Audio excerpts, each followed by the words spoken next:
ഹൃദയത്തിൽ കനിവുള്ളവരെ പെട്ടെന്ന് തിരിച്ചറിയും, കനിവില്ലാത്തവരും തിരിച്ചറിയും. ഒരു കുടുങ്ങിയവൻ ഇങ്ങനെ നടക്കുകയാണെങ്കിലും ആരോടും ചോദിക്കൂല.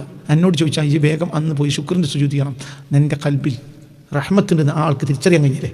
ഒരു ബസ് സ്റ്റാൻഡിൽ ഇങ്ങനെ തണ്ടി നടന്നാണ്ട് ഒരാൾ എന്നോട് വന്നാണ്ട് നിങ്ങൾ എത്ര 50 ഉറുപ്പിക ഈ തിരിഞ്ഞ് പറഞ്ഞാൽ ഈ പൈസ കൊടുക്കൽ മാത്രമല്ല അള്ളാഹിനോട് പൊട്ടിക്കരഞ്ഞ് ദുആ ചെയ്യണം. എന്തുകൊണ്ട്? പഠിച്ചോനെ ഇത്ര മനുഷ്യന്മാരുണ്ടായിട്ടും അയാൾ എന്നോട് ചോദിച്ചാൽ കാരണം എന്താ? നിൻ്റെ കൽബിൻ്റെ കണ്ണാടിയാണ് നിൻ്റെ മുഖം, നിൻ്റെ കൽബിൽ റഹ്മത്തുണ്ട് എന്ന് അയാൾ കണ്ടുപിടിച്ചു. എൻ്റെ കയ്യിൽ 50 ഉറുപ്പിക അല്ല, എന്നാൽ ആരത്തിന് വാങ്ങിയിട്ട് കൊടുത്തോ, എന്നിട്ട് കരയണം. ആരോട്? അത് അത്ഭുതമാണ്. അവിടെയൊക്കെ ഈ മനുഷ്യൻ കുടുങ്ങി, ഈ മനുഷ്യൻ ഇങ്ങനെ നോക്കിയിട്ടുണ്ടാവും. അപ്പോൾ ആ മനുഷ്യൻ്റെ മനസ്സ് പറഞ്ഞിട്ടുണ്ടാവും എന്ത്? അവനോട് ചോദിക്കണ്ട, വെറുതെ വഷളാക്കും, 10 ഉറുപ്പിക തരൂല. അങ്ങനെയാണ് എന്നോടൊന്നും അതിൻ്റെ പൈസ തൊട്ട് ഇല്ലേനും.